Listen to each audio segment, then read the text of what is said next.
نستعينه ونستغفره ونتوب إليه ونعوذ بالله من شرور أنفسنا ومن سيئات أعمالنا من يهده الله فلا مضل له ومن يضلل فلا هادي له أشهد أن لا إله إلا الله وحده لا شريك له وأشهد أن محمدا عبده ورسوله صلوات الله وسلامه عليه نبينا وحبيبنا محمد صلى الله عليه وعلى آله وصحبه وسلم.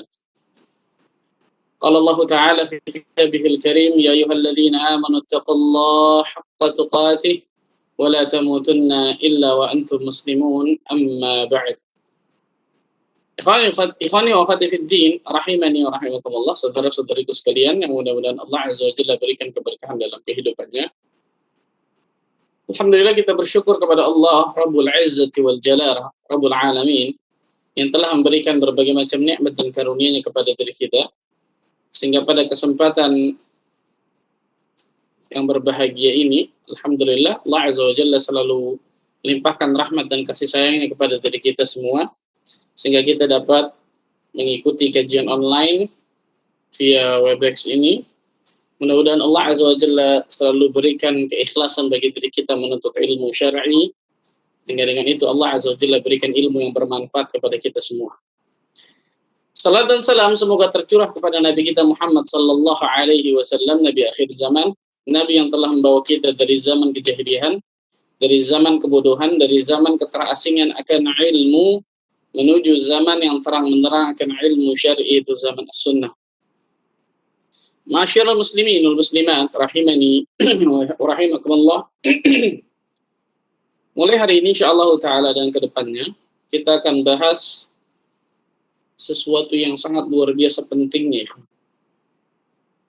itu tentang kisah perjalanan hidup manusia terbaik di jagat raya ini. Itu tentang sirah nabawiyah, as-sirah an-nabawiyah, kisah perjalanan hidup Nabi Muhammad sallallahu alaihi wasallam. Kita tahu bersama Nabi Muhammad sallallahu alaihi wasallam adalah manusia terbaik yang pernah menginjakkan kakinya di atas muka bumi ini. Manusia yang paling dicintai Allah tabaraka wa taala. Manusia sayyidul anbiya wal mursalin, bal sayyidul bashar. Pemimpinnya para nabi dan rasul, bahkan pemimpinnya seluruh umat manusia. Akan menjadi kewajiban bagi diri kita semua, ya kawan. Di antara konsekuensi dari kata-kata wa anna Muhammadar Rasulullah, dan sesungguhnya aku bersaksi bahwa Nabi Muhammad SAW adalah utusan Allah, di antara konsekuensi dari syahadatul Rasul adalah kita mengetahui tentang as-sirah an-nabawiyah, tentang perjalanan hidup Nabi Muhammad SAW, kumpulan berita-berita yang diriwayatkan atau dikisahkan tentang kehidupan Rasul SAW. Karena tidaklah setiap kehidupan Nabi SAW kecuali mengandung pelajaran dan faedah yang sangat luar biasa besarnya. Setiap inci dari kehidupan Nabi, setiap gerak-gerik dari kehidupan Nabi SAW, berita-berita yang dikisahkan kepada kita dengan riwayat yang sahihah, maka itu mengandung pelajaran yang luar biasa besar. Akan menjadi kewajiban, kata para ulama, untuk mempelajari as-sirah an-nabawiyah bagi setiap muslim dan muslimah. Karena kita lihat ternyata banyak kaum muslimin dan muslimat yang di rumahnya nggak punya buku sirah nabawiyah, kan gitu. Atau kaum muslimin dan muslimat yang ternyata nggak pernah mempelajari tentang as-sirah an-nabawiyah. Ya, jelasnya sesuatu yang keliru, subhanallah. Ini kita tahu bersama, di antara bentuk cinta kita kepada Nabi Muhammad SAW, kita mengetahui bagaimana kisah perjalanan hidup manusia terbaik ini. Jelas itu, subhanallah. Kalau orang cinta kepada seseorang, dia mengidolakan seseorang, dia pasti akan apa? Tahu tuh dari orang tersebut dari A sampai Z. Dari lahirnya, sukaannya, kan gitu ya. Banyak ternyata kaum muslimin yang mengidolakan pemain bola kafir, penyanyi kafir, bintang film kafir, dan lain sebagainya lah. Gitu ya. Dia tahu tuh lahirnya seperti ini, kesukaannya seperti ini, dan lain sebagainya, subhanallah. Tapi ketika kaum muslimin ditanya tentang Nabi kita Muhammad sallallahu alaihi wasallam, bingung jawabannya. Tanggal berapa lahirnya, kan gitu.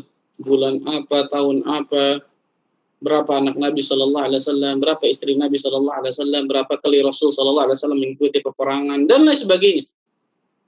Tidak pernah mempelajari tentang kisah perjalanan hidup Nabi Muhammad sallallahu alaihi wasallam. Dan jelas ini sesuatu yang keliru, ya. Ini sesuatu yang bisa dikatakan kata para ulama sesuatu kemunduran dari umat ini.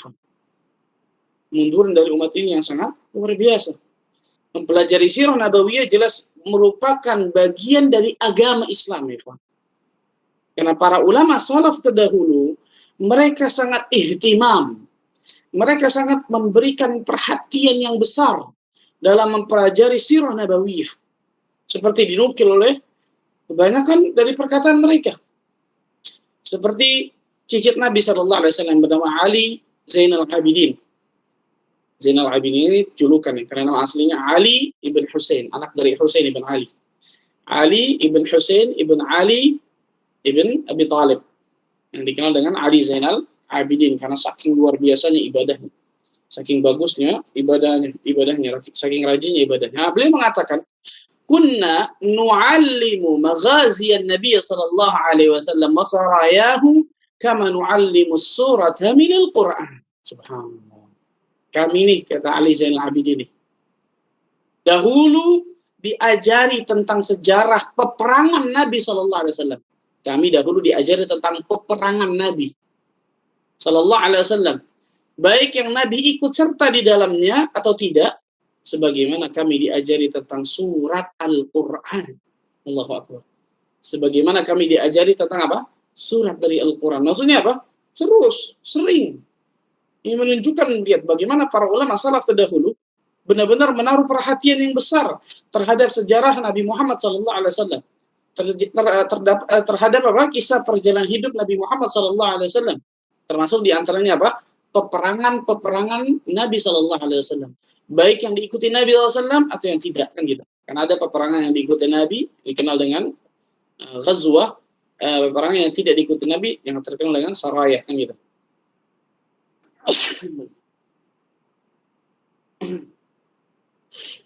Masyaallah muslimin wal muslimat rahimani wa rahimakumullah. Al-Imam Az-Zuhri mengatakan, rahimahullah taala, mengatakan tentang sirah ini nih, fi ilmil maghazi ilmul akhirah wad dunya. Allahu akbar. Dalam ilmu maghazi itu tadi itu ilmu tentang sejarah, maksudnya ilmu tentang sejarah Nabi Muhammad sallallahu alaihi wasallam, ilmu tentang sirah nabawiyah maksudnya adalah ilmu akhirat dan ilmu dunia di dalam. Allahu akbar. Imam Ibnu Jauzi rahimahullah taala mengatakan, ra'aitul ishtighala bil fiqhi wa sima'il hadith la yakadu yakfi fi salahil qalbi. Aku memandang bahwa hanya sibuk mempelajari fikih dan hanya sibuk mempelajari hadis-hadis Nabi sallallahu alaihi wasallam yang berkaitan dengan fikih itu enggak cukup memperbaiki hati kita. Illa an yumzaja birraqa'iq, kecuali, kata beliau, apabila digabungkan dengan mempelajari raqa'iq. Raqa'iq ini kajian-kajian yang dapat melembutkan hati seperti tazkiyatun nafs dan lain sebagainya. Kemudian apa? Wan nadhari fi siyaris salafis salih, dan juga mempelajari sejarah para salafus salih terdahulu. Allahu akbar. Ini di antara cara melembutkan hati, di antara nihwan. Selain apa? Mempelajari raqa'iq, mempelajari apa hal-hal tentang melembutkan hati, pelajaran tazkiyatun nufus dan lain sebagainya, di antaranya adalah fi siyaris salafis salih, mempelajari tentang kehidupan para salafus salih terdahulu, di antaranya jelas siapa? Rasulullah sallallahu alaihi wasallam. Subhanallah. Ibnu Jauzi juga mengatakan, ikhwan, wa aslul usulil ilm wa anfa'ul ulum wa anfa'ul ulum an-nazar fi siyar Rasul sallallahu alaihi wasallam wa ashabihi ulaika alladziina hudallahu fabihudahu muqtadi. Pokok-pokok dari perkara yang pokok dari ilmu yang paling bermanfaat, yaitu memperhatikan sejarah Rasul sallallahu alaihi wasallam dan para sahabatnya. Kenapa? Karena Allah Azza wa Jalla berfirman dalam surah Al-An'am ayat ke-90 yang artinya mereka itulah orang-orang yang telah diberikan petunjuk oleh Allah maka itu ikutilah mereka. Ikutilah petunjuk mereka. Subhanallah. Lihat perkataan yang luar biasa dari Ibnu Jauzi rahimahullah taala. Beliau mengatakan bahwasanya meskipun kita butuh mempelajari tadi yang pertama ya, meskipun kita butuh mempelajari ilmu fikih nih kan, ilmu tentang tata cara wudhu, tata cara sholat, tata cara puasa Nabi Shallallahu Alaihi Wasallam, tata cara zakat, tata cara umrah, tata cara haji, masalah fikih lah kan gitu. Atau hadis-hadis Nabi SAW itu luar biasa pentingnya pula, tetapi hal itu tidak cukup membersihkan dan meluruskan hati. Belum cukup untuk membersihkan hati kita. Belum cukup untuk apa? Membenarkan hati kita, menjadikan hati kita qalbun salim. Subhanallah. Seseorang butuh apa? Mempelajari ar-raqaiq. Kajian-kajian tentang melembutkan hati, dan contohnya tazkiyatun nufus dan lain sebagainya. Dan di antaranya tidak lain tidak bukan untuk apa? Mengkhususkan waktu untuk mempelajari zuhud. Bagaimana zuhudnya para ulama salaf terdahulu. Perkara-perkara yang berkaitan dengan akhirat dan lain sebagainya. Di antaranya adalah tentang sirah an-nabawiyah. Subhanallah. Ya. Maka hendaklah seorang muslim dan muslimah mempelajari perjalanan hidup Nabi Muhammad SAW atau sirah an-nabawiyah ini dengan benar-benar ikhwan. Dan kita akan menemukan kenikmatan. Untuk pegang ini. Kita akan menemukan kenikmatan besar ikhwan. Ketika kita senang mempelajari sirah an-nabawiyah. Ketika kita senang untuk mendengarkan, membaca, mempelajari kisah-kisah, perjalanan hidup Nabi Muhammad SAW, memetik faedah yang sangat luar biasa banyak nih, sangat luar biasa banyak nih tentang perjalanan hidup Nabi Muhammad SAW. Seorang ulama lain yang bernama Al-Khatib Al-Baghdadi, rahimahullah taala berkata, "Tata'allaqu bimaghazi Rasulillah sallallahu alaihi wasallam ahkamun kathiratun fayajibu katbuha wal hifdhu laha." Banyak hukum yang berkaitan dengan peperangan-peperangan Nabi Muhammad SAW. Wajib untuk mencatat peperangan-peperangan tersebut dan menjaganya. Allahu Akbar, subhanallah ya Allah. Karena ini di antara hikmah, di antara faedah, nanti kita sebutkan satu persatu ya Pak. Di antara hikmah, di antara faedah, ketika kita mempelajari sirah nabawiyah, lebih memudahkan kita untuk memahami apa? Asbabun nuzul dari ayat yang turun dalam Al-Quran, asbabul wurud dari hadis yang disebutkan oleh Nabi SAW. Jelas itu membantu untuk memahami fikih ayat atau fikih hadis tersebut. Al-Baghdadi sampai mengatakan banyak hukum yang berkaitan dengan sirah nabawiyah ini untuk mencatat peperangan tersebut dan juga apa? Menjaganya. Ibnu Abbas radhiyallahu anhu diriwayatkan dari beliau bahwa beliau memiliki waktu khusus. Ibnu Abbas yang terkenal dengan apa? Ahli tafsirnya umat ini nih. Yang terkenal dengan hibrul ummah, tintanya umat ini. Al-Bahar, seorang yang ilmunya sangat lautan luas luar biasa. Beliau memiliki waktu khusus untuk mengajarkan sirah. Bayangkan ini, Pak. Padahal beliau ahli tafsir yang sangat luar biasa, betul ya? Nabi SAW sudah berdoa kepada Allah tentang Ibnu Abbas ini kan. Allahumma alimhu ta'wil wa faqihu fid din. Ya Allah, ajarkan dia tentang masalah tafsir Al-Quran dan juga fahamkan dia masalah agamanya. Ibnu Abbas radhiyallahu anhu, beliau memiliki waktu khusus untuk mengajarkan sirah nabawiyah kepada umat. Allahu Akbar. Padahal di lain pihak adalah beliau orang yang apa? Sahabat yang merupakan ahli tafsirnya, jagoan tafsir para sahabat nih, luar biasa.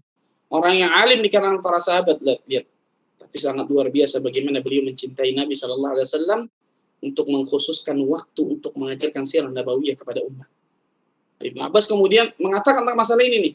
Walaqad kunna nahduru 'indahu fayuhaddithna al-'ashiyya kullaha fil maghazi. Kami menghadiri majelis Ibnu Abbas. Ini kata Ubaidillah bin Utbah. Kata Ubaidillah bin Utbah ketika menyifati majelis Ibnu Abbas tentang sirah nabawiyah. Sesungguhnya kami menghadiri majelis Ibnu Abbas pada sore hari. Pada suatu sore maksudnya. Seluruh waktu beliau habiskan untuk mengajarkan tentang peperangan Nabi SAW. Tentang apa? Sirah nabawiyah. Tentang sirah nabawiyah, subhanallah. Itu dengan kata lain berarti Ibnu Abbas radhiyallahu anhu membuat pengajian khusus tentang apa? Tentang sirah nabawiyah ini.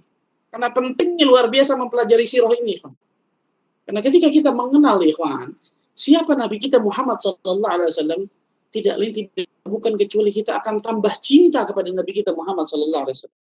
Orang-orang di luar Islam yang kemudian memojokkan Nabi kita Muhammad sallallahu alaihi wasallam, menyudutkan Nabi kita Muhammad sallallahu alaihi wasallam, mereka belum kenal. Mereka belum tahu siapa Nabi kita Muhammad sallallahu alaihi wasallam.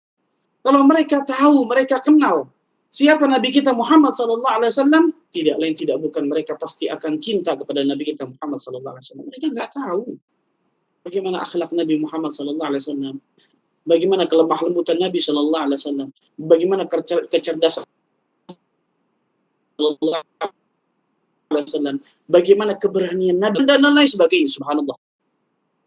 Ini di antara pentingnya belajar apa? Belajar sirah nabawiyah ini, subhanallah. Masyaallah muslimin wal muslimat rahimani wa rahimakumullah.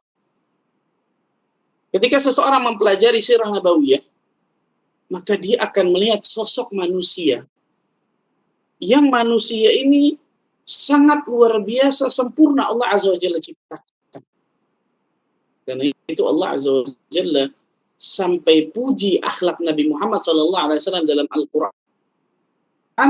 Satu-satunya manusia yang dipuji akhlaknya dalam Al-Qur'an hanya beliau sallallahu alaihi wasallam. Wa innaka azim. Dan sesungguhnya engkau ya Muhammad benar-benar mempunyai akhlak yang mulia. Benar-benar mempunyai budi pekerti yang sangat luar biasa luhurnya. Subhanallah. Sampai-sampai Allah Azza wa Jalla menjadikan Nabi kita Muhammad sallallahu alaihi wasallam sebagai apa? Uswatun hasanah. Laqad kana lakum fi Rasulillahi uswatun hasanah liman kana yarjullaha wal yawmil akhir wa dzakarallaha katsira. Sungguh telah ada pada diri Nabi sallallahu alaihi wasallam itu suri tauladan yang baik, uswatun hasanah. Kita wajib menjadikan Nabi kita Muhammad sallallahu alaihi wasallam itu uswatun hasanah. Kita wajib menjadikan Nabi Muhammad sallallahu alaihi wasallam itu idola dalam hidup kita, ikhwan. Setiap hidup dan kehidupan kita harus kembali kepada bagaimana Rasul sallallahu alaihi wasallam. Gimana Rasul seperti ini? Bagaimana Rasul seperti ini? Uswatun hasanah. Baik itu dalam masalah perkara akidah, perkara ibadah, perkara akhlak, perkara muamalah, perkara dakwah, semuanya lengkap. Bagaimana Nabi Muhammad sallallahu alaihi wasallam dijadikan oleh Allah Azza wa Jalla sebagai uswatun hasanah. Karena banyak kita lihat, sebagaimana saya katakan tadi, kaum muslimin di atas muka bumi ini mengagumi tokoh-tokoh yang pada hakikatnya tokoh-tokoh ini nggak pantas untuk dikagumi, kan gitu. Saya katakan kebanyakan orang-orang kafir lagi, subhanallah, pemain bola kafir, penyanyi kafir, bintang film kafir dan lain sebagainya. Ya sama sekali nggak pantas untuk dikagumi sama sekali. Tapi ketika ditanya bagaimana kehidupan Nabi Shallallahu Alaihi Wasallam tentang sirah nabawiyah, bingung mereka, subhanallah. Nggak pernah mendengar kisah perjalanan hidup Nabi Muhammad Shallallahu Alaihi Wasallam. Nggak pernah membaca kisah perjalanan hidup Nabi Muhammad sallallahu alaihi wasallam. Saya ada Pak Ustaz buku sirah nabawiyah di rumah. Naam, hanya jadi pajangan. Kenapa? Tebel. Malas bacaan. Mungkin gitu ya? Ini salah besar, subhanallah. Kalau kita lihat, nanti kita bahas bagaimana Nabi sallallahu alaihi wasallam dari mulai kecil. Bayangkan, dari mulai kecil. Sudah banyak pelajaran-pelajaran yang sangat luar biasa yang bisa kita contoh. Bahkan sebelum Nabi SAW diutus menjadi Nabi dan Rasul. Bahkan sebelum Nabi SAW lahir ke atas muka bumi ini, sudah ada pelajaran-pelajaran yang Allah Azza wa Jalla berikan kepada kita semua. Allahu Akbar. Dan yang luar biasa adalah, Nabi kita Muhammad SAW, kisah hidupnya, itu kisah yang otentik, yang dapat dibuktikan dengan sanad yang sahih. Nah, ini yang tidak dimiliki oleh agama selain Islam. Yang tidak dimiliki yang tidak dimiliki oleh agama-agama lain maksudnya. Nggak dimiliki oleh agama-agama lain, subhanallah. Hanya Islam yang memiliki ini nih, ikhwan. Sanad. Abdullah bin Mubarak mengatakan apa? Al-isnadu minad din. Walaula al-isnadu laqala man syaa ma syaa. Al-isnad, sanad. Sanad itu mata rantai. Yang membawanya siapa? An fulan an Rasulillah sallallahu alaihi wasallam. Itu sanad tuh. Yang membawa berita itu, yang membawa kisah itu siapa tuh? Itu sanad tuh, mata rantai yang membawa kisah-kisah tersebut. Sanad ini kata Abdullah bin Mubarak itu bagian dari agama. Karena tanpa sanad seseorang bisa berkata apapun tentang agama ini. Allahu Akbar. Nah, kisah-kisah otentik yang benar-benar sampai detik ini sampai kepada kita dengan sanad yang sahih, dan itu lengkap luar biasa, hanya Nabi kita Muhammad SAW. Lihat betapa langka sejarah yang ditulis secara lengkap seperti ini dengan bukti dan kesaksian yang ilmiah yang otentik yang dibuktikan dengan sanad yang sahih, kecuali Nabi kita Muhammad SAW. Makanya nanti kita bahas tentang masalah apa? Mukjizat, kisah perjalanan hidup atau sirah nabawiyah Nabi SAW. Di antaranya adalah akhlak Nabi SAW. Sirah nabawiyah ini termasuk mukjizat yang Allah berikan tersendiri kepada beliau. Saking luar biasanya tentang sirah nabawiyah ini, kawan. Karena di dalamnya tidak lain tidak bukan syarat dengan pelajaran yang sangat luar biasa ketika Nabi SAW hidup di atas muka bumi ini, subhanallah. Ma'asyiral muslimin wal muslimat rahimani wa rahimakumullah. Kita akan sebutkan, ikhwan, beberapa faedah tentang pentingnya mempelajari sirah nabawiyah. Beberapa faedah tentang pentingnya mempelajari apa? Sirah an-nabawiyah. Apa sih faedah-faedahnya, ikhwan? Kalau kita belajar sirah nabawiyah ini faedahnya apa? Kan gitu ya. Manfaatnya apa ketika kita mempelajari sirah nabawiyah? Yang pertama, ikhwan. Yang pertama, faedah yang pertama ketika kita mempelajari sirah nabawiyah, mengenal teladan terbaik bagi seluruh manusia. Mengenal teladan terbaik bagi seluruh manusia dalam segala aspek. Kita jelaskan. Mengenal teladan terbaik bagi seluruh manusia dalam segala aspek. Mengenal teladan terbaik bagi seluruh manusia dalam segala aspek. Dalam kurung, akidah, ibadah, akhlak, muamalah, dakwah. Ini yang saya katakan tadi dalam seluruh aspek. Dalam masalah akidah, dalam masalah ibadah, dalam masalah akhlak, dalam masalah muamalah, dalam masalah dakwah. Jadi ketika kita mempelajari sirah nabawiyah, kita akan mengenal tuh bagaimana teladan Nabi kita Muhammad SAW. Dan kita menjadikan Nabi SAW itu benar-benar teladan dalam kehidupan kita. Tadi itu, uswatun hasanah. Allah Azza wa Jalla berfirman dalam surah Al-Ahzab, surah 33 ayat 21, yang saya bacakan tadi. Laqad kana lakum fi Rasulillahi uswatun hasanah liman kana yarjullaha wal yawmal akhir wa dzakarallaha katsira. Sungguh telah ada pada diri Rasul sallallahu alaihi wasallam itu suri teladan yang baik, uswatun hasanah. Suri teladan yang baik bagi dirimu.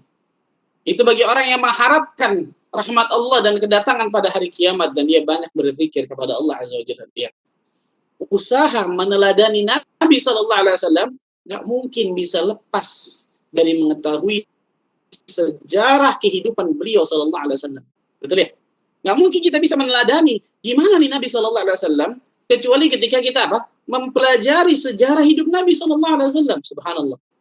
Dalam masalah akidah, bagaimana akidah beliau, dalam masalah ibadah, bagaimana ibadah beliau yang sangat luar biasa, dalam masalah akhlak, Allahu Akbar, dan ini ada pembahasan khusus masalah akhlak ini Nabi SAW, dalam masalah muamalah beliau, dalam masalah dakwah, dan lain sebagainya, di dunia dan akhirat. Lihat, faedah di dunia, apalagi di akhirat. Ini yang pertama, ikhwan. Mengenal teladan terbaik bagi seluruh manusia dalam segala aspek. Itu dalam masalah akidah, ibadah, akhlak, muamalah, dan juga dakwah. Yang kedua, manfaat mempelajari as-sirah an-nabawiyah yang kedua,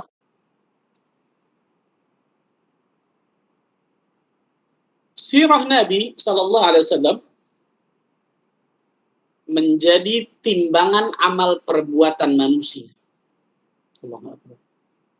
Sirah Nabi, yaitu sirah nabawiyah ini, menjadi timbangan, mizan. Menjadi timbangan amal perbuatan manusia. Bantu bayangkan luar biasa. Menjadi sirah nabawiyah ini menjadi indikator, menjadi timbangan, menjadi mizan.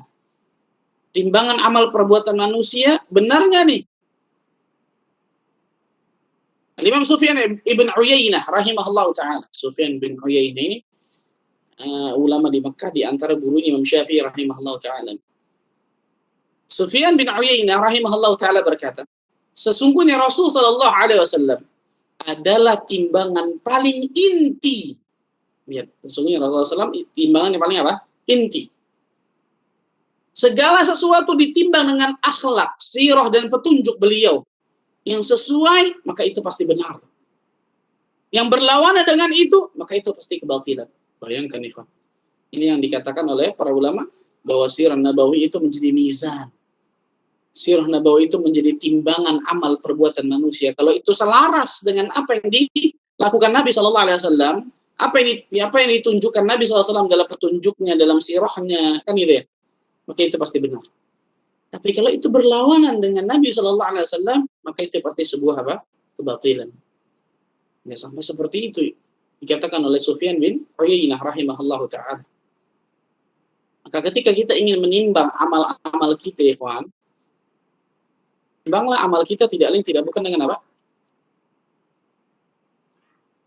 Timbanglah amal-amal kita tidak lain tidak bukan dengan apa? Dengan Nabi SAW, bukan dengan yang lain. Karena banyak kita menimbang amal-amal itu bukan dengan Nabi SAW, tapi dengan yang lain. Nah, ini salah, subhanallah. Rasul SAW itu benar-benar apa? Menjadi mizan, timbangan dari amal perbuatan manusia. Kalau selaras dengan perbuatan Nabi, selaras dengan petunjuk Nabi, pasti benar itu. Tapi kalau tidak selaras, itu berlawanan dengan petunjuk Nabi SAW, maka itu sebuah pasti kesalahan. Allahu Akbar, subhanallah. Makanya Allah Azza wa Jalla sampai berfirman dalam surah Ali Imran ayat 31 itu kan, tentang kewajiban mengikuti Nabi SAW. Qul, katakan ya Muhammad, in kuntum tuhibbunallah fattabi'uni. Katakan kepada manusia mereka semua Muhammad, jika kalian benar-benar mencintai Allah Azza wa Jalla, fattabi'uni, ikuti aku. Ikuti siapa aku di sini? Ikuti Rasul sallallahu alaihi wasallam. Lihat, bukan ikuti akal kita semata, betul ya? Bukan ikuti hawa nafsu kita, bukan ikuti perasaan kita, bukan ikuti adat istiadat, bukan ikuti nenek moyang, bukan ikuti kebanyakan manusia, tidak. Ikuti aku, itu ikuti Rasul sallallahu alaihi wasallam. Yuhibbukumullah wa yaghfir lakum dzunubakum. Maka niscaya Allah Azza wa Jalla pasti akan mencintai kalian dan akan mengampuni dosa-dosa kalian. Allahu Akbar. Subhanallah. Makanya Al-Imam Ibnu Katsir rahimahullah sampai mengatakan hadhil ayah ayatul ikhtibar. Ayat ini nih dalam surah Ali Imran ayat 31 insyaallah. Itu ayatul ikhtibar, ayat ujian bagi orang-orang yang mengatakan saya cinta kepada Nabi SAW. Tapi pertanyaannya, apakah dia mengikuti Nabi SAW dalam segala aspek kehidupannya? Apakah dia jadikan Nabi SAW sebagai mizan, timbangan amal perbuatannya? Dia timbang segala perbuatannya dengan perbuatan Nabi SAW. Dia timbang segala tindak tanduknya di atas muka bumi dengan petunjuk Nabi SAW atau tidak? Kalau ternyata tidak, maka itu hanya omong kosong, berarti kalian cinta kepada Nabi SAW. Allahu Akbar. Itu disebutkan oleh tentang masalah itu. Ini yang kedua. Di antara faedah pentingnya mempelajari sirah nabawiyah adalah tidak lain tidak bukan Rasulullah SAW, sirah Nabi SAW adalah apa? Mizan, timbangan amal perbuatan manusia. Yang ketiga, yang dijelaskan, mempelajari sirah nabawiyah membantu dalam memahami kitabullah. Itu dalam memahami apa? Al-Quran Al-Karim. Mempelajari sirah nabawiyah membantu dalam memahami kitabullah. Membantu dalam memahami Al-Quranul Karim.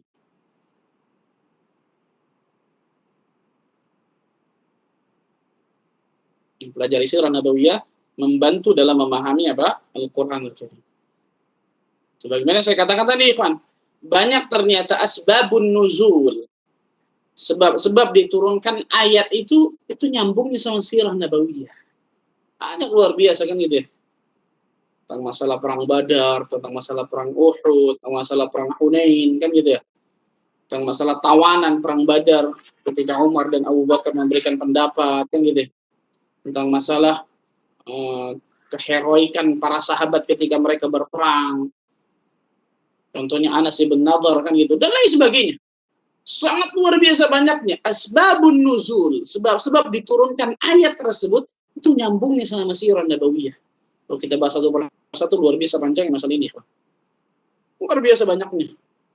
Nah, ketika seseorang mempelajari sirah nabawiyah, maka jelas ini pasti akan membantu dirinya untuk memahami Al-Quranul Karim. Oh, ternyata ayat ini asbabun nuzulnya ternyata nyambung sama sirah. Oh, ternyata hadis ini bahkan bukan cuma ayat. Hadis ini asbabul wurudnya nyambung sama sirah nabawiyah. Allahu Akbar. Ini luar biasa nih, kan. Kehidupan Nabi SAW jelas pengamalan yang nyata dari Al-Quran. Sehingga Aisyah radhiyallahu anha ketika ditanya, bagaimana sih akhlak Nabi SAW di rumah? Nah, biasanya yang tahu akhlak seseorang itu kan di rumahnya, baik ya. Baik itu, makanya suami istri ini kan nggak mungkin bisa menyembunyikan. Gitu. Aisyah radhiyallahu anha mengatakan apa? Alam taqra'ul Quran. Apakah engkau nggak baca Al-Quran? Kau baca Quran nggak? Kana khuluquhul Quran. Sesungguhnya akhlak Nabi SAW itu Al-Quran. Sudah. Subhanallah. Akhlak beliau adalah Al-Quran, kata Aisyah radhiyallahu anha. Yang dimaksud akhlak di sini tidak bukan apa? Pengamalan agama beliau. Pengamalan agama beliau. Apa yang ada dalam Al-Quran, ya pasti beliau amalkan dalam kehidupannya. Karena beliau pasti menjadikan Al-Quran sebagai pedoman hidupnya. Ini yang dinamakan Ahlul Quran. Alladzina ahluka wa khasatuka ya dzal jalali. Kan itu. Ketika dalam sebuah hadis yang sahih dari Imam Ahmad dalam musnadnya, Rasulullah sallallahu alaihi wasallam mengatakan inna lillahi ahlina minan nas fil ard. Wa kama qala alaihi salatu wassalam. Sesungguhnya Allah azza wajalla mempunyai keluarga dari manusia di atas muka bumi ini. Para sahabat bertanya, "Man hum Rasulullah?" Siapa mereka? Siapa ahlullah itu siapa tuh? Apa kata Nabi SAW? Ahlul Quran. Yang namanya ahlullah, keluarganya Allah adalah ahlul Quran. Orang yang ahli Al-Quran. Wa khasatuh. Dan juga apa? Orang-orang hamba-hamba pilihan Allah. Kata Syekh Saleh Fauzan, hafizahullah ta'ala, orang yang ahli Al-Quran bukan hanya orang yang sering membacanya, bukan hanya orang yang sering menghafalnya, tapi ahli Al-Quran adalah orang yang mengamalkan isi Al-Quran. Ketika ada perintah dalam Al-Quran, dia kerjakan semampunya. Ketika ada larangan dalam Al-Quran, dia jauhi sejauh-jauhnya larangan tersebut. Dia jadikan Al-Quran ini benar-benar pedoman dalam hidupnya. Nggak mungkin dia lewati batasan-batasan atau garis yang digariskan dalam Al-Quran. Nggak mungkin, mustahil. Ini yang namanya ahlul Quran. Itu apa? Ahlullah wa khasatuh. Ahlullah keluarga, kalau kita artikan secara literal, keluarganya Allah kan gitu. Maksudnya keluarga di sini adalah orang-orang yang diistimewakan oleh Allah. Orang-orang pilihan Allah Azza wa Jalla. Ini yang dimaksud Al-Quran yang berjalan. Makanya Aisyah mengatakan tadi apa? Kana khuluquhul Quran. Akhlak beliau sallallahu alaihi wasallam adalah Al-Quran. Jadi maksud di sini adalah pengamalan beliau dalam kehidupan beliau sehari-hari itu pasti sama dengan Al-Quran. Beda dengan kita ya. Al-Quran mengatakan A, kita mengatakan B. Al-Quran mengatakan C, kita mengatakan D. Gimana seperti ini? Bagaimana kita kemudian bisa mencontoh Nabi kita Muhammad SAW? Kita wajib menjadikan Al-Quran sebagai petunjuk dalam kehidupan kita yang sempurna, Ikhwan. Dalam masalah perintah, larangan, dan lain sebagainya. Ketika kita mempelajari sirah nabawiyah, maka jelas ini akan membantu kita untuk memahami kitabullah. Dan diantara untuk membantu kita untuk mengamalkan isi Al-Quran. Ini yang ketiga. Yang keempat, mempelajari sirah nabawiyah memperkuat cinta seseorang, itu memperkuat cinta seorang muslim kepada Nabi Muhammad SAW. Mempelajari sirah nabawiyah itu pasti akan memperkuat cinta seorang muslim kepada Nabi Muhammad SAW. Subhanallah. Luar biasa nih, subhanallah. Orang yang mengatakan cinta kepada Nabi SAW tapi nggak pernah baca sirah nabawiyah, nggak pernah mempelajari sirah nabawiyah, nggak pernah mendengarkan sirah nabawiyah, ini ada yang nggak benar dalam cintanya. Gombal nih. Palsu cintanya kan gitu. Karena kalau dia mencintai seseorang, dia pasti akan mengetahui tentang orang itu dari A sampai Z, dari alif sampai ya kan gitu.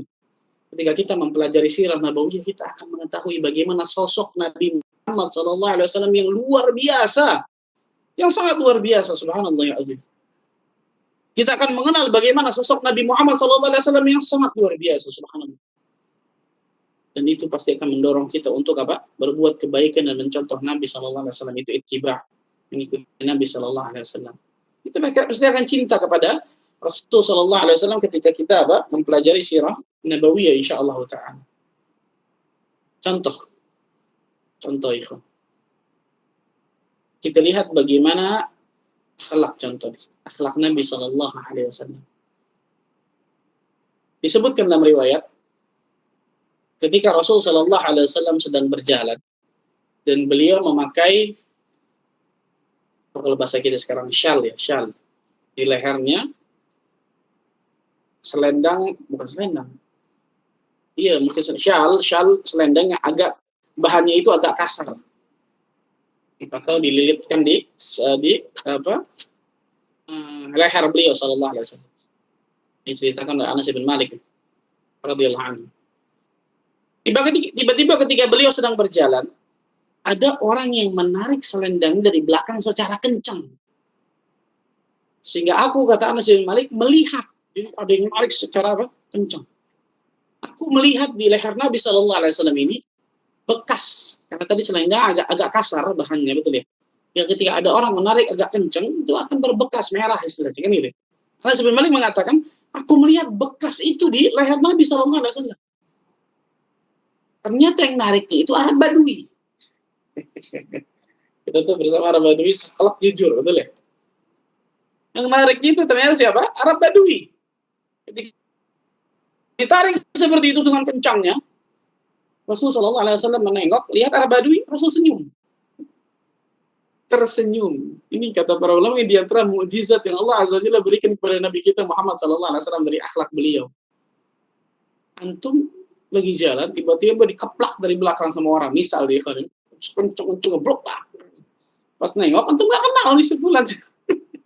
Bukan cuma itu loh, Arab Badui ini mengatakan apa? Ya Muhammad, bukan ya Rasulullah. Ya Muhammad. Aduh, kita tahu bersama nggak adab dan akhlaknya kurang, betul ya? Ya Muhammad, a'tini malan alladhi yu'tika indak.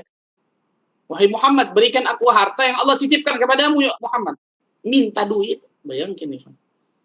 Ada orang antum lagi jalan enak-enak, ada orang mukul dari belakang sekencang-kencangnya. Pas nengok, harta yang Allah titipin sama ente, kasih anak. Bayangin, antum mau ngasih nggak kira-kira? Bisa bergulat, berantem tuh, betul ya? Rasul baru nengok aja udah senyum. Bayangkan, nengok. Habis itu tarik sekencang-kencangnya sampai merah, kata Anas bin Malik. Nengok senyum. Itu subhanallah, luar biasa. Yang lebih luar biasa, minta uang, minta fulus. Ya Muhammad, a'tini malan alladhi yu'tika indak. Bayangkan, subhanallah. Berikan aku harta yang Allah titipkan harta itu kepadamu. Apa kata Rasul sallallahu alaihi wasallam? A'tuhu iya, berikan dia harta. Ambil dari Baitul Mal, berikan harta tersebut. Wah, Akbar. Ini kalau kita perhatikan, mungkin sepele, betul ya? Tapi kalau itu terjadi bagi diri kita, insya Allah Ta'ala kita nggak ngasih uang itu sama dia. Yang ada kita berantem sama orang itu, betul ya? Bagaimana sosok Nabi kita Muhammad Sallallahu Alaihi Wasallam? Manusia yang seperti ini kemudian dicela oleh orang-orang kafir di luar sana, mereka kenal dengan Nabi kita Muhammad Sallallahu Alaihi Wasallam. Saya bisa pastikan itu, Imam. Mereka tidak mengenal Nabi kita Muhammad Sallallahu Alaihi Wasallam.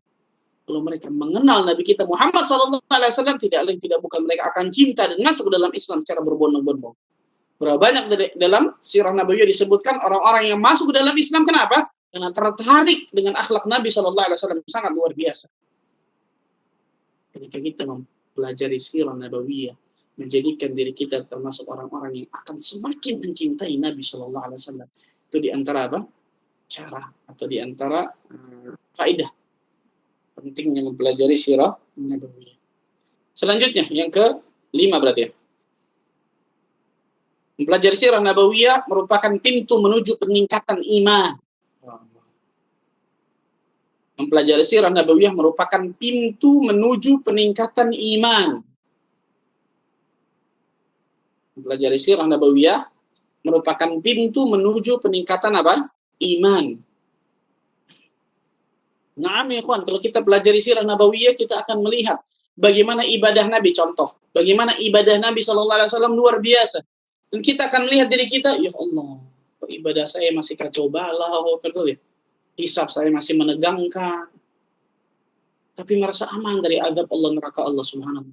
Sedangkan Nabi Shallallahu Alaihi Wasallam luar biasa. Itu kan akan membantu kita untuk apa? Meningkatkan iman kita, melecutkan diri kita untuk beribadah kepada Allah Azza wa Jalla dan lain sebagainya. Subhanallah.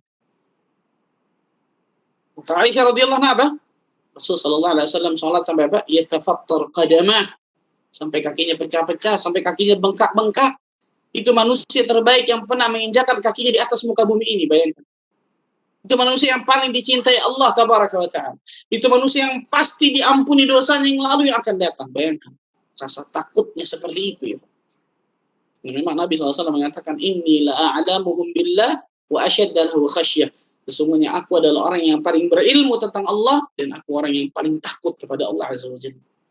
Ketika kita mempelajari sirah nabawiyah, maka jelas itu merupakan pintu menuju peningkatan iman kita ya. Dalam sebuah hadis yang sahih, ada seorang sahabat bertanya kepada Aisyah radhiyallahu anha, wahai Aisyah radhiyallahu anha, ceritakan kepada kami suatu peristiwa yang sangat menakjubkan ketika engkau bersama Nabi sallallahu alaihi wasallam. Maka Aisyah radhiyallahu anha mengatakan, suatu hari kata beliau, aku bersama Rasul sallallahu alaihi wasallam pada suatu malam. Kemudian Rasul sallallahu alaihi wasallam minta izin kepada diriku, "Dharini ata'abbadul lailata li Rabbi." Rasul mengatakan kepada diriku, wahai Aisyah radhiyallahu anha, wahai istriku, biarkan aku malam ini bertemu dengan Allah. Maksudnya, biarkan aku pada malam ini beribadah kepada Allah Azza wa Jalla. Dari ini, ata'abbadul lailata li Rabbi, biarkan aku malam ini beribadah kepada Rabbku. Maksudnya Rasulullah SAW ingin beribadah kan gitu. Maka kemudian Aisyah mengatakan, sesungguhnya aku menyukai ketika engkau berada di sisiku, kata Aisyah radhiyallahu anha. Tapi aku juga menyukai sesuatu yang menjadikan dirimu suka, wahai Nabi SAW. Maka kemudian Rasulullah SAW sholat, disebutkan Aisyah. Rasulullah SAW sholat yang panjang luar biasa. Sampai kemudian beliau menangis. Sampai kemudian jenggot beliau basah. Sampai kemudian bumi ini basah. Ini basah berarti dari apa? Dari cucuran air mata beliau Sallallahu Alaihi Wasallam. Luar biasa kan gitu, subhanallah. Sampai kemudian Bilal mengumandangkan azan subuh. Allahu Akbar. Subhanallah. Sampai kemudian Bilal mengumandangkan apa? Azan subuh. Kemudian Rasul Sallallahu Alaihi Wasallam keluar menunaikan azan subuh. Ketika Bilal melihat wajah Nabi Sallallahu Alaihi Wasallam masih ada bekas tangisan. Allahu Akbar. Biasa kalau orang nangis masih ada bekas, lebam, nggak bisa apa itu kan gitu. Maka Bilal mengatakan, ya Rasulullah Sallallahu Alaihi Wasallam, engkau adalah manusia terbaik yang pernah menginjakkan kaki di atas muka bumi ini. Engkau adalah orang yang diampuni dosamu yang lalu akan datang. Mengapa ibadahmu sampai seperti ini? Apa kata Nabi Sallallahu Alaihi Wasallam? Afala akunu 'abdan syakura. Ini yang dikatakan juga pada Aisyah. Dikatakan pula kepada Bilal, subhanallah. Apakah aku nggak boleh menjadi hamba Allah yang bersyukur kepadanya? Allahu Akbar. Di ibadahnya Rasulullah SAW untuk mensyukuri nikmat yang Allah berikan kepada dirinya. Maka aku nggak boleh menjadi hamba Allah yang bersyukur kepada Allah Tabaraka wa Ta'ala. Kemudian Rasulullah SAW mengatakan, sesungguhnya Rasulullah SAW mengatakan, sungguh tadi malam turun satu ayat kepada diriku. Wailun liman qara'aha wa lam yatadabbar fiha. Celaka seseorang yang baca ayat ini kemudian dia tidak mentadabburi ayat ini. Ayat apa itu? Inna fi khalqis samawati wal ardi wa ikhtilafil laili wan nahari la ayatin li ulil albab. Sesungguhnya dalam penciptaan langit dan bumi ini, silih bergantinya siang dan malam ini, la ayat, ada tanda-tanda kebesaran Allah. Bagi siapa? Li ulil albab, bagi orang-orang yang mau menggunakan akal fikirannya. Allahu Akbar. Wailun, kata Nabi sallallahu alaihi wasallam, celaka orang-orang yang baca ayat ini tapi tidak mentadaburi ayat ini. Maksudnya apa? Kita dihidupkan di atas muka bumi ini untuk beribadah kepada Allah. Berapa banyak orang-orang ketika hidup di atas muka bumi ini, pikiran utamanya dunia, dunia, dan dunia. Mana ibadahnya? Mana imannya? Mana hatinya? Kan gitu. Mana tujuan inti Allah Azza wa Jalla ciptakan diri di atas muka bumi ini untuk beribadah kepada Allah. Ketika kita mempelajari sirah nabawiyah, menjadikan iman kita menaik luar biasa, melecutkan iman kita luar biasa. Di antara dengan ibadah Nabi Sallallahu Alaihi Wasallam dan lain sebagainya. Allahu Akbar, subhanallah.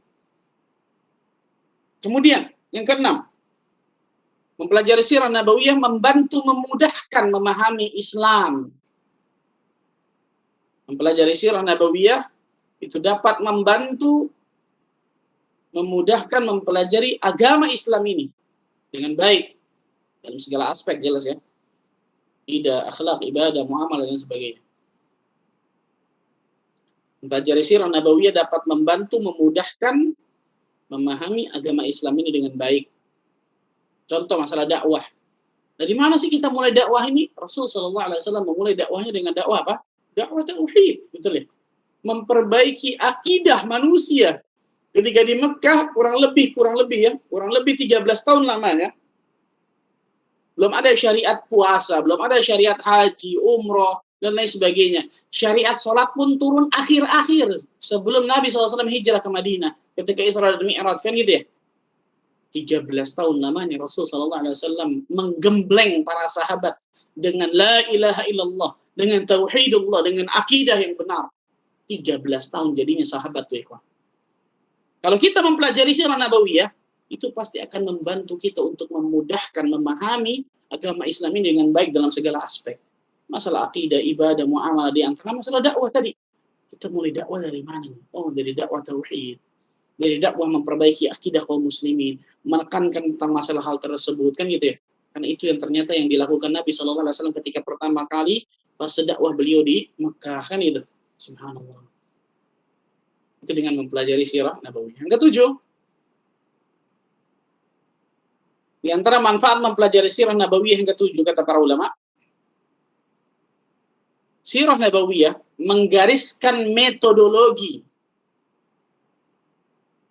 dalam berdakwah di atas ilmu. Dikatakan Syekh Abdul Razak nih, hafizahullah ta'ala. Di faedah-faedah ini saya ambil dari kitab beliau nih, Syekh Abdul Razak bin Abdul Muhsin Al-Abad Al-Badr. Dalam apa?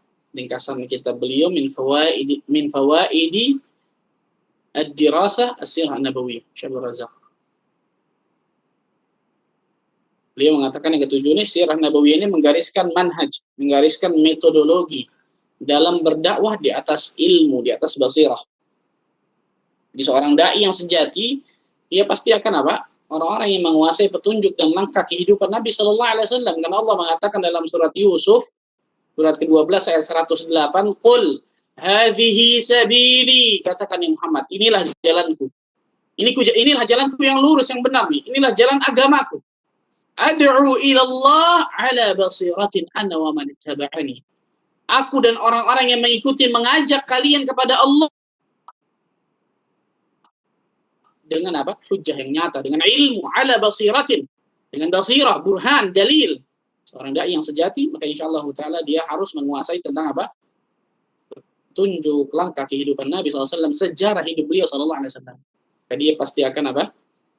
Berdakwah di atas metodologi, di atas manhaj yang benar, di atas ilmu, di atas basirah. Itu yang ketujuh. Yang kedelapan, sirah nabawiyah itu sendiri merupakan bukti kenabian dan kerasulan beliau sallallahu alaihi wasallam. Nanti kita bahas masalah ini di antara perkara Ibnu Hazm dalam kitabnya Al-Muhalla dan lain sebagainya. Bahwa sirah nabawiyah itu sudah merupakan bukti bahwa Muhammad SAW ini benar-benar seorang nabi dan rasul gitu. Ya mungkin ada orang seperti ini kecuali memang apa? Utusan Allah gitu. Nah, sembarangan, seorang nabi dan rasul. Jadi mempelajari sirah nabawiyah ini akan apa? Menjadikan diri kita, melacutkan iman kita, meyakini bahwa benar-benar Rasul sallallahu alaihi wasallam ini adalah seorang utusan Allah tabaraka wa ta'ala, utusan Allah azza wa jalla. Ini yang ke-8. Yang ke-9, empat saja. Mempelajari sirah nabawiyah merupakan pintu menuju gerbang kebahagiaan dan keberkahan. Mempelajari sirah nabawiyah itu merupakan pintu menuju gerbang kebahagiaan dan keberkahan dunia akhirat. Mempelajari sirah nabawiyah itu merupakan pintu menuju gerbang kebahagiaan dan keberkahan. Bahkan para ulama sampai mengatakan kebahagiaan seseorang itu tergantung sejauh mana ia mengetahui dan mengikuti petunjuk-petunjuk Nabi SAW dalam hidupnya. Betul ya? Semakin dia banyak mengikuti petunjuk Nabi, ittiba'ur Rasul dalam hidupnya, dalam segala aspek kehidupannya, semakin bahagia dan semakin berkah hidupnya. Semakin dia nggak berilmu tentang sirah nabawiyah, maka akan semakin jauh dari kata-kata keberkahan dan juga kebahagiaan dalam hidupnya dunia akhirat.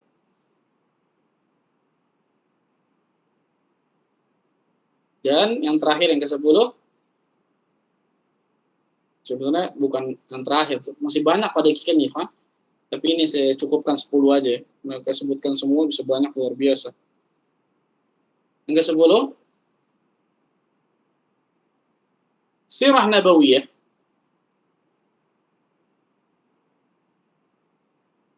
menerangkan kepada kita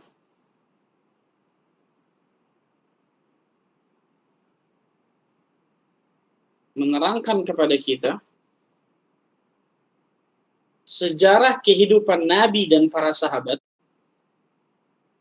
Sirah nabawiyah menerangkan kepada kita sejarah kehidupan Nabi SAW dan para sahabat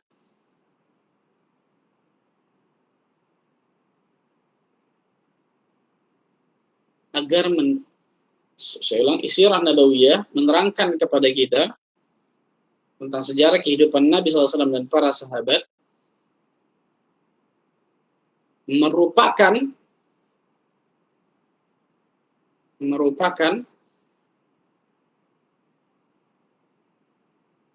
apa bahasa enaknya?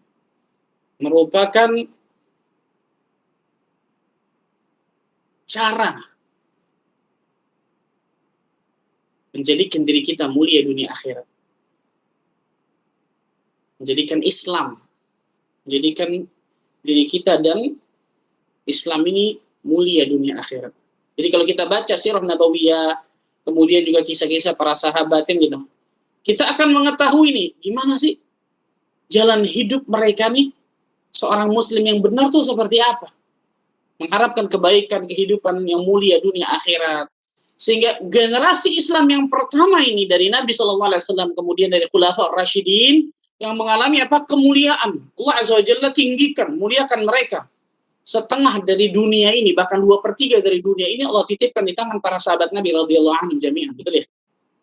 Itu zaman Umar bin Khattab hancur Persia, Romawi dan sebagainya kan gitu. Nah, ketika kita mempelajari sirah nabawiyah dan juga jelas para sahabatnya, sirah Khulafaur Rasyidin, maka itu akan memberikan pelajaran kepada kita. Bagaimana cara menjadi seorang muslim yang mulia dan memuliakan Islam. Nah, kita tahu bersama ikhwan, generasi Islam zaman sekarang mengalami kemerosotan yang luar biasa, betul ya? Generasi Islam zaman sekarang mengalami kemunduran yang luar biasa. Bahkan kalau kita bisa katakan dihinakan oleh orang-orang di luar Islam. Subhanallah. Lihat di rahimnya saudara kita. Lihat di Suriah, lihat di Chechnya dan lain sebagainya kan gitu. Kalau kita mengetahui bagaimana sejarah kehidupan Nabi SAW dan para sahabatnya, maka insya Allah kita akan tahu, oh ternyata harusnya seperti ini. Dikuatkan dengan ilmu dan amal, quwwatul ilmiyah wa quwwatul amaliyah, kata Syekhul Islam Ibnu Taimiyah. Kalau kita ingin mendapatkan kemuliaan, izzah dunia akhirat, yang pernah jauh dari dua hal ini, kekuatan ilmu dan kekuatan amal. Kaum muslimin dua-duanya lemah zaman sekarang, betul ya? Ini contoh nih, ilmunya lemah, amalnya lemah, subhanallah. Lihat untuk sekarang Ramadan di luar sana, berapa banyak kaum muslimin yang masih nggak puasa Ramadan, dengan enaknya minum es pinggir jalan, kan gitu. Dengan enaknya masuk ke warteg, susah lihat bagaimana dakwah ini luar biasa beratnya, subhanallah. Generasi Islam mengalami kemerosotan, mengalami kemunduran yang luar biasa, bahkan apa? Kehinaan di mata orang-orang yang di luar Islam. Nah, ketika kita mempelajari sirah nabawiyah, maka insya Allah Ta'ala akan menjadikan dari kita tahu tuh bagaimana kita bisa mendapatkan izzah kemuliaan dunia akhirat dan bisa insya Allah Ta'ala memuliakan kaum muslimin dan juga Islam itu sendiri. Wallahu a'lam bishawab. Maka Ibnu Qayyim, saya tutup dengan perkataan Ibnu Qayyim dalam kitabnya Zadul Ma'ad, mengatakan Allah Azza wa Jalla menggantungkan kebahagiaan dunia akhirat pada ittiba' kepada Rasul sallallahu alaihi wasallam. Saya ulang, Allah Subhanahu wa taala menggantungkan kebahagiaan dunia akhirat pada ittiba'ur Rasul, pada ittiba' kita kepada Rasul sallallahu alaihi wasallam, dan menjadikan kecelakaan di dunia akhirat disebabkan karena kita menentang beliau sallallahu alaihi wasallam. Allah Azza wa Jalla berfirman, Falyahdharil ladzina yukhalifuna an amrih in tusibahum fitnah aw yusibahum adzabun alim. Maka hendaklah takut. Falyahdharil ladzina yukhalifuna an amrih. Maka hendaklah orang-orang yang menyelisihi perintah Nabi sallallahu alaihi wasallam itu merasa takut, khawatir. An tusibahum fitnah aw yusibahum adzabun alim. Akan ditimpa fitnah atau ditimpa azab yang pedih kepada dirinya. Allahu akbar. Ya. Ketika kita benar-benar ingin mendapatkan kebahagiaan dunia akhirat, jangan pernah jauh dari ittiba'ur Rasul. Kaum muslimin lemah zaman sekarang masalah ini. Bagaimana ittiba kaum muslimin kepada Rasul sallallahu alaihi wasallam sangat luar biasa lemahnya. Kenapa? Karena mereka nggak berilmu tentang ilmu agamanya. Di antaranya mereka tidak berilmu tentang as-sirah an-nabawiyah ini. Allah a'lam bishawab. Maka jadikan dari kita, kata Ibnu Qayyim al-Jauziyah, menjadi orang-orang yang mustakthir, yang banyak tahu tentang sirah nabawiyah. Karena Ibnu Qayyim mengatakan, mengklasifikasikan sikap seorang manusia kepada sejarah kehidupan Nabi SAW itu ada 3. Yang pertama mustakthir, banyak tahu. Banyak tahu. Yang kedua muqil, kurang peduli. Yang ketiga mahrum, jauh dari itu. Jadi 3 nih. 3 golongan, 3 manusia. Beliau mengklasifikasikan sikap manusia terhadap sejarah hidup Nabi SAW. Yang pertama mustakthir, banyak tahu, mudah-mudahan kita termasuk ini. Yang kedua muqil, kurang peduli. Yang ketiga mahrum, terhalangi. Sama benar-benar tidak tahu dari hal tersebut, jauh dari itu semua. Waalaikumsalam. Itu mungkin yang saya bisa sampaikan. Silakan, mungkin ada pertanyaan sebelum saya tutup. Baik, Ustaz. Ini ada pertanyaan. Kalau teman-teman di sini ada yang mau bertanya, bisa kirim chat atau mungkin angkat tangan kalau mau bertanya langsung. Ini ada pertanyaan yang masuk, Ustaz. Penanya ingin tahu bagaimana mengenalkan sirah nabawiyah tentang peperangan. Lalu untuk pengenalan nabi-nabi lain kepada balita, apakah setelah selesai membahas sirah nabawiyah atau berdampingan, Ustaz? Suara antum putus-putus, Akhil Karim. Bisa diulang? Ini penanya ada bertanya nih, bagaimana mengenalkan sirah nabawiyah tentang peperangan kepada balita? Lalu untuk kepada balita. Iya, Ustaz. Terus pertanyaannya lagi yang kedua, apakah pengenalan nabi-nabi lain kepada balita itu setelah membahas sirah nabawiyah atau berdampingan? Nah, ketika pada balita atau kepada anak kecil, yang paling pertama, ikhwan, kita tanamkan dulu bahwa sosok Nabi Muhammad SAW ini sosok manusia terbaik yang wajib kita ikuti. Nah, ini yang paling penting, dengan gaya bahasa kepada anak-anak jelas ya. Karena gaya bahasa kepada anak-anak ini biasanya berbeda dengan gaya bahasa kepada selain anak-anak ini, terutama anak kecil, subhanallah. Intinya adalah kita fahamkan dulu yang paling pertama, bahwa Nabi Muhammad SAW ini suri tauladan yang terbaik. Rasulullah SAW ini adalah idola kita, kan gitu ya. Ini yang paling pertama dan paling penting dulu nih. Sebelum kita ajarkan tentang peperangan dan lain sebagainya, itu diantara sub bahasannya kan gitu ya. Bahwa Rasulullah SAW dalam peperangan ini lihat bagaimana keberanian Rasulullah SAW kan gitu. Beliau jauh dari kata-kata pengecut dan lain sebagainya, itu bisa. Tapi yang paling terpenting adalah, kata para ulama, kita kenalkan dulu siapa sosok Nabi Muhammad SAW yang menjadikan anak-anak kecil ini nanti cinta kepada Nabi SAW. Kalau orang sudah cinta, mengidolakan seseorang, maka dia kan benar-benar akan mencari siapa nih si fulan ini, kan gitu ya. Dan itu yang terjadi di masyarakat. Ketika kita, contoh dari itu, orang, saya punya teman, subhanallah, mengidolakan satu klub di salah satu negeri kafir sana, itu dia hafal dari hatta pemain cadangannya dia hafal, bayangkan. Nomor punggung oleh pemain cadangannya hafal, bayangin, subhanallah, itu luar biasa, subhanallah. Kalau orang sudah benar-benar mengidolakan seseorang gitu, subhanallah, mengidolakan sesuatu lah bisa dikatakan. Nah, gimana caranya para guru ini, terutama para guru para guru anak-anak kecil dan sebagainya, di antara PR besar memang di antaranya adalah bagaimana menanamkan supaya anak-anak ini cinta kepada Nabi kita Muhammad SAW. Nah, itu yang paling pertama, baru kemudian ngajarin yang lain dari sub bahasannya di antara tadi itu. Rasulullah SAW adalah seorang pemberani, di antaranya contoh peperangan seperti ini. Rasulullah SAW adalah orang yang ahli strategi, dia contoh seperti ini. Dengan bahasa anak-anak jelas, tidak bahasa ketinggian kan gitu ya. Wallah a'lam bishawab. Lalu pertanyaan yang selanjutnya dari penanya sama Ustadz, itu apakah pembahasan mengenai nabi lain itu bisa berdampingan dengan sirah nabawiyah atau setelah selesai membahas sirah nabawiyah? Pembahasan nabi-nabi yang lain. Iya, benar Ustaz. Nah, para ulama banyak menulis kitab tentang qasasul anbiya, kisah-kisah para nabi. Kisah-kisah para nabi, di antara Imam Ibnu Katsir dalam kitabnya Al-Bidayah wan Nihayah, kan gitu ya. Begitu juga kalau zaman sekarang Syekh Ali Hasan, di antaranya ada qasasul anbiya as-sahihah, kisah-kisah para nabi yang sahihah, kan gitu ya. Yang sahih itu jelas berbeda dengan asir nabawiyah, tapi bukan berarti kemudian kita membedakan antara nabi-nabi dengan Nabi Muhammad SAW, bukan itu maksudnya. Tapi pelajaran itu memang pelajaran yang berbeda. Ketika kita membahas tentang Nabi Adam, dan ini memang di antara kita akan mendapatkan faedah besar juga luar biasa kan gitu.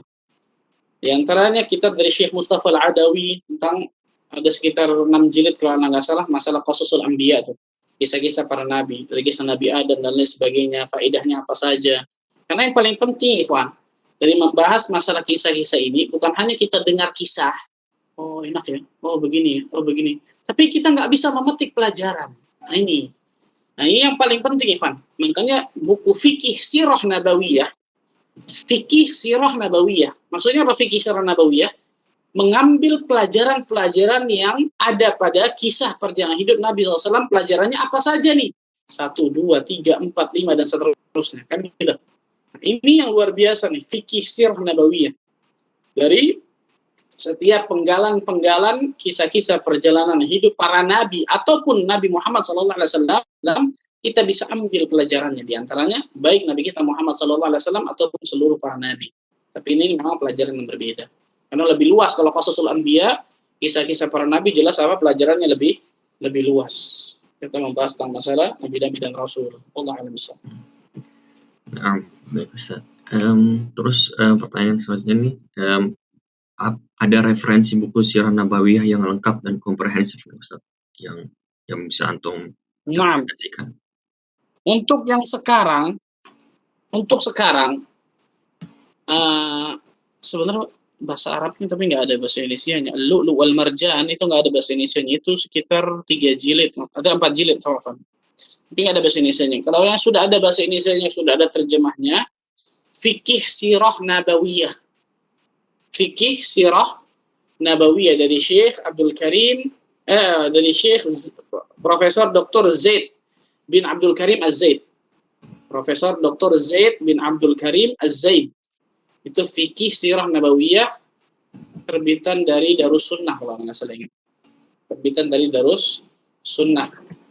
Ada juga satu lagi yang ma'ruf Ar-Rahiqil Makhtum. Itu ma'ruf kalau itu tuh. Ar-Rahiqil Makhtum itu Syekh Safiyur Rahman Al-Mubarakfuri. Syekh Safiyur Rahman Al-Mubarakfuri. Sebenarnya banyak, luar biasa. Ada yang bahasa ini saya lupa, subhanallah. Bahasa ini saya agak lupa. Karena yang ada juga masalah sanad. Dr. Umar Akram Al-Umari. Ini masalah sanad, kesahihan kisah ini gimana nih? Kesahihan kisah ini gimana nih? Ini Dr.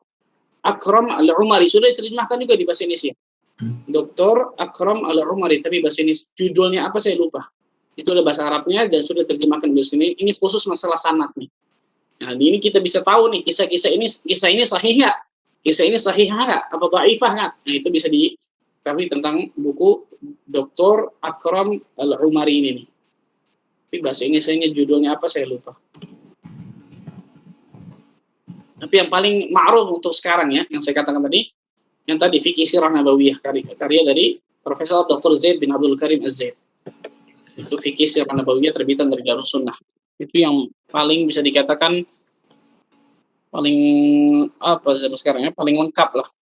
Sebenarnya bukan paling lengkap, tapi yang tadi saya katakan tuh, bukan hanya menceritakan tentang kisah-kisah Nabi SAW, tapi juga bisa mengambil faedah. Apa sih faedah yang kita bisa petik dari perjalanan hidup Nabi yang seperti ini nih. Misalnya nanti kita bahas tentang masalah Nabi SAW menerima wahyu di Gua Hira. Apa saja pelajarannya nih yang bisa ini pelajaran yang ini yang luar biasa nih. Pelajaran yang kita bisa petik dari setiap sub bahasan dari penggalan kisah satu kisah. Nah itu dalam Profesor Dr. Zaid bin Abdul Karim Az-Zaid ini luar biasa ketika mengambil setiap pelajaran faedah, memetik pelajaran dari itu sangat luar biasa, Masya Allah. Allah a'lam bishawab. Ini pertanyaan terakhir Ustaz dari jamaah. Berarti dalam pembasiran nabawiyah untuk anak-anak itu tidak mesti urut dari kelahirannya hingga wafatnya Ustaz. Nah, kalau anak-anak nggak mesti urut, betul. Kalau anak-anak tidak mesti urut, apalagi sampai detail dan lain sebagainya, enggak. Yang paling terpenting saya katakan tadi kata para ulama, menanamkan cinta kepada anak-anak tersebut agar anak-anak tersebut mencintai, mengidolakan Nabi Muhammad SAW. Nah, kisah-kisah yang kita bisa sampaikan kepada anak seperti ini 1, 2, 3, 4 sehingga anak itu akan mengatakan, oh Masya Allah, saya mau nih ketemu Nabi nanti di surga. Saya mau itu yang jadi itu intinya kan itu tuh. Supaya anak-anak tersebut mencintai Rasul sallallahu alaihi wasallam dan mengidolakan Rasul sallallahu alaihi wasallam. Dan di antara kepada anak kita ceritakan seperti ini kan gitu. Baik kisah-kisah Rasul sallallahu alaihi wasallam atau para sahabatnya kan gitu. Contohnya siapa? Khalid bin Walid, panglima perang yang enggak pernah kalah dalam peperangannya luar biasa kan gitu ya. Bagaimana Abu Bakar As-Siddiq, bagaimana Utsman bin Affan sedekahkan hartanya luar biasa sehingga anak-anak kita yang diidolakan yang benar, bukan yang diidolakan itu ternyata seseorang yang sama sekali nggak pantas untuk diidolakan, subhanallah. Yang jelas dari Rasul sallallahu alaihi wasallam, para sahabat, para ulama salaf terdahulu dan lain sebagainya. Di antara juga para nabi juga. Wallahu a'lam bishawab. Nah, ya itu tadi pertanyaan terakhir Ustaz. Jazakumullah khairah atas waktu dan ilmunya Ustaz. Insyaallah kita bertemu lagi besok Ustaz ya di jam yang sama. Insyaallah ta'ala. Insyaallah. Demikian kalau itu kita bacakan doa kafaratul majelis. Subhanakallahumma wa bihamdik asyhadu an la ilaha illa anta astaghfiruka wa atubu ilaik. Assalamualaikum warahmatullahi wabarakatuh. Jazakumullah khairan. Waalaikumsalam warahmatullahi wabarakatuh. Jazakumullah khair wa barakallahu fikum. Ana izin pamit ya. Ya, Ustaz. Ya, Ustaz. Assalamualaikum warahmatullahi wabarakatuh. Waalaikumsalam warahmatullahi wabarakatuh.